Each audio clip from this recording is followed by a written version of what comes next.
Hello student, today we will discuss about uses of bacteria. Bacteria के uses के बारे में डिस्कस कर रहे हैं। इससे पहले हमने एक एक्टिविटी देखी थी कि बैक्टीरिया की ग्रोथ के लिए किस प्रकार का एनवायरनमेंट जो है वो उपयुक्त होता है। तो नॉर्मल जो है वार्म नमी वाला एनवायरनमेंट बैक्टीरिया को चाहिए होता है। तो पहला हम देख रहे हैं फिक्सेशन ऑफ नाइट्रोजन, यानी बैक्टीरिया के यूजेस क्या हैं, उपयोग किस में आते हैं बैक्टीरिया। तो पहला है फिक्सेशन ऑफ नाइट्रोजन। जो नाइट्रोजन होता है ना वो एनवायरनमेंट में गैस के रूप में होता है और वो 78% होता है, आप सभी को पता है। तो वो जो एनवायरनमेंट में जो नाइट्रोजन होता है प्लांट्स उसको डायरेक्टली एनवायरनमेंट से नहीं ले सकते। तो प्लांट्स के लिए नाइट्रोजन बहुत ज़रूरी होता है, मिट्टी को उपजाऊ बनाता है। इसलिए बैक्टीरिया क्या करते हैं, नाइट्रोजन साइकिल पढ़ा होगा आप सबने, मैं एक बार फिर से डिस्कस कर रही हूँ। नाइट्रोजन साइकिल, जो नाइट्रोजन होता है 78% हमारे एनवायरनमेंट में। तो जब ये वाटर के कांटेक्ट में आता है तो ये बारिश के द्वारा नीचे अमोनिया के रूप में या नाइट्रेट्स के रूप में नीचे आता है मिट्टी के अंदर। मिट्टी के अंदर आने के बाद में जो बैक्टीरियाज होते हैं मिट्टी में प्रेजेंट होते हैं, सॉइल में प्रेजेंट होते हैं, वो बैक्टीरियाज नाइट्रोजन जो नाइट्रेट्स होते हैं उनके अंदर से नाइट्रोजन गैस का फिक्सेशन करके, मतलब उसको एब्जॉर्ब करके प्लांट्स को प्रोवाइड करवाते हैं। तो ये बैक्टीरिया का वर्क होता है। इसके लिए बैक्टीरिया का बहुत ज़्यादा यूज़ है, उपयोग है। जो कुछ प्लांट्स होते हैं जिनके अंदर कुछ बैक्टीरियाज फिक्स होते हैं, जड़ों में पाए जाते हैं, परजीवी के रूप में रहते हैं। प्लांट्स उसको पोषण प्रदान करते हैं, बदले में वो प्लांट्स को नाइट्रोजन गैस का फिक्सेशन करके उनको नाइट्रोजन गैस अवेलेबल कराते हैं। तो मटर जो होता है, पी प्लांट जो होता है, उसकी जड़ों के अंदर, रूट्स के अंदर राइजोबियम नाम का बैक्टीरिया पाया जाता है। आपने देखा होगा मटर की जो जड़ें होती हैं उसमें नोड्यूल्स पाए जाते हैं, गांठें पाई जाती हैं। वो नोड्यूल्स क्या काम करते हैं, वो नोड्यूल्स जो हैं राइजोबियम नामक बैक्टीरिया के कारण ही होता है। वो राइजोबियम नाम का बैक्टीरिया मटर की रूट्स में पाया जाता है। वो नाइट्रोजन का फिक्सेशन करके प्लांट्स को नाइट्रोजन प्रोवाइड करवाता है। तो एक तरीके से ये प्लांट का जो है बैक्टीरिया का जो है वो यूज़ हो गया। Rhizobium bacteria change the nitrogen of air into nitrate. Rhizobium नाम का जो बैक्टीरिया होता है वो हवा के अंदर नाइट्रोजन को नाइट्रेट में चेंज करता है। This process is called fixation of nitrogen. Nitrogen की इस प्रोसेस को नाइट्रोजन का फिक्सेशन कहते हैं। This bacteria live in the nodules of roots. Roots के अंदर जो नोड्यूल्स होते हैं, गांठें, उसके अंदर ये रहता है। ये लेग्यूमिनेसी कुल के सभी प्लांट्स के अंदर पाए जाते हैं। बीन्स, पीस, पल्सेस, जितने भी प्लांट्स होते हैं इन सब में पाया जाता है, ये इनकी जड़ों में पाया जाता है। सेकेंड यूज़ पढ़ रहे हैं, decay of plants and animal waste, कि प्लांट्स और एनिमल वेस्ट को नष्ट करने में bacteria break down the dead bodies of animals and plants by feeding on them and produce humus which help to maintain the fertility of soil.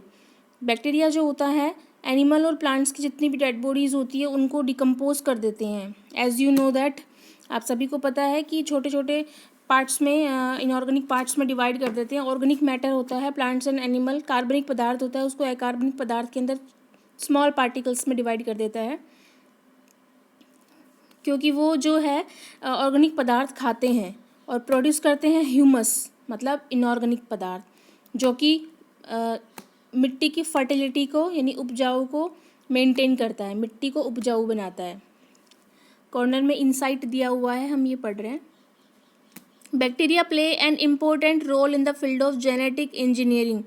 Diabetes is a disease in which the pancreas of the patient produce little or no insulin. Insulin made with the help of bacteria is used to treat diabetes patient. कि diabetes जो है एक महत्वपूर्ण role play करता है genetic engineering के अंदर। Genetic engineering वो होता है जिसमें जो जीन्स होते हैं वो गुणों को एक पीढ़ी से दूसरी पीढ़ी में पहुंचाते हैं, उसको कहते हैं जेनेटिक इंजीनियरिंग।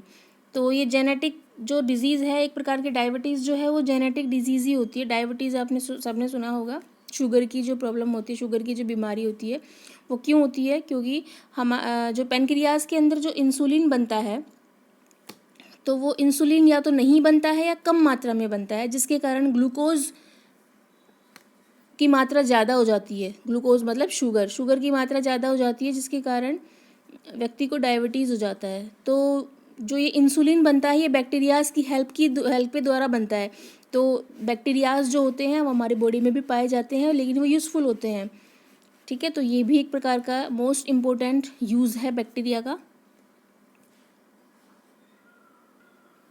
नेक्स्ट है फूड प्रोडक्शन।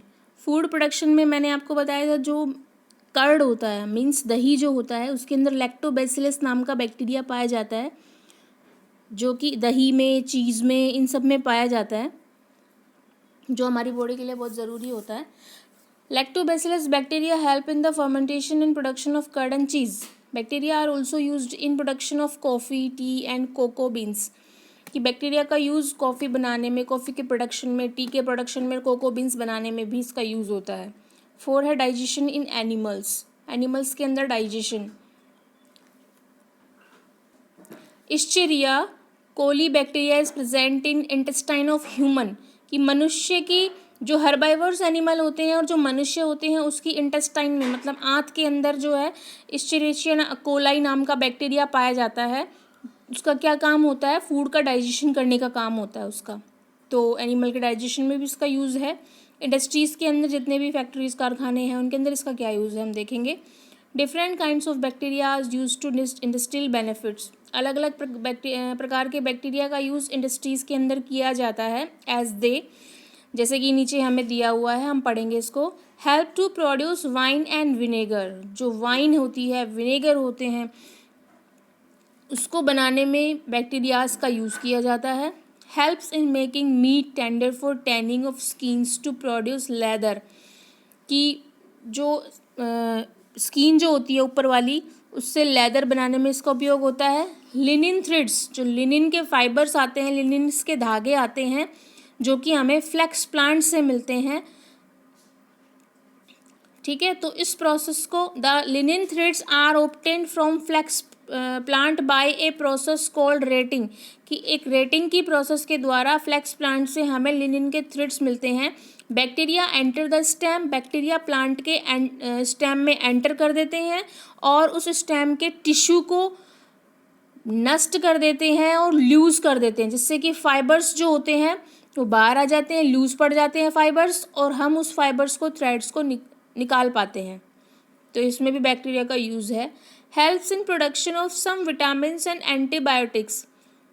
कि विटामिन्स एंड एंटीबायोटिक्स के उत्पादन में भी इसका यूज़ होता है। रोग प्रतिरोधक क्षमता बनाने में भी कुछ बैक्टीरियाज का यूज़ होता है। Help in production of industrial chemicals and citric acid. Chemical, जो इंडस्ट्रियल केमिकल मतलब जो जहाँ पे केमिकल्स बनाए जाते हैं उन इंडस्ट्रीज़ के अंदर, सिट्रिक एसिड बनाने में, सिट्रिक एसिड के प्रोडक्शन में, इनमें इसका यूज़ होता है बैक्टीरिया का। अब हम पढ़ेंगे harmful bacteria. Harmful bacteria are mostly parasites. उनको हम पैरासाइट्स बोलते हैं, जो हमें नुकसान पहुंचाते हैं, उस प्रकार के bacteria. They can cause a large number of disease both in animals and plants. कि ये जो है एनिमल्स के अंदर और प्लांट्स के अंदर बहुत बड़ी मात्रा में बीमारियां फैला देते हैं। Disease caused in human are tuberculosis. कौन कौन सी डिजीज़ हैं जो मनुष्य में हो जाती हैं बैक्टीरिया के कारण? ट्यूबरक्लोसिस, जिसको हम टीबी कहते हैं। टाइफाइड आप सब जानते हैं, टिटनेस भी जानते हैं। वूपिंग कफ यानी कफ जमा हो जाना। कॉलेरा, लेप्रोसी, इनके बारे में भी हम जानते हैं, अभी स्टार्टिंग में हमने चैप्टर में पढ़ा था। It spoil the food. ये फूड को स्पॉइल कर देते हैं, खराब कर देते हैं। फ्रूट को कर देते हैं, वेजिटेबल्स को भी कर देते हैं। It also spoil the milk bye curling it. कि दूध भी फट जाता है कई बार, बैक्टीरियाज के कारण ही होता है, जो कि दही में परिवर्तित हो जाता है। Food spoiled by bacteria develop foil, smell and bad taste. कि जो स्पॉइल्ड फूड होता है, यानी जो स्पॉइल हो जाता है, वो बैक्टीरिया के कारण जो है स्मेल भी आती है उसके अंदर और टेस्ट भी उसका बैड हो जाता है, ख़राब हो जाता है। ठीक है, अब नेक्स्ट है एल्गी। तो एल्गी हम कल पढ़ेंगे। मैंने अभी आपको एक एक्टिविटी दी थी करने के लिए, आज मैं आपको एक क्वेश्चन दे रही हूँ। What is the difference between anaerobic and aerobic bacteria? What is the difference between anaerobic and aerobic bacteria, ठीक है। उसके बाद write some useful, write some uses of bacteria, write some uses of bacteria, ये आपका question है, इसका answer आपको करना है, ओके।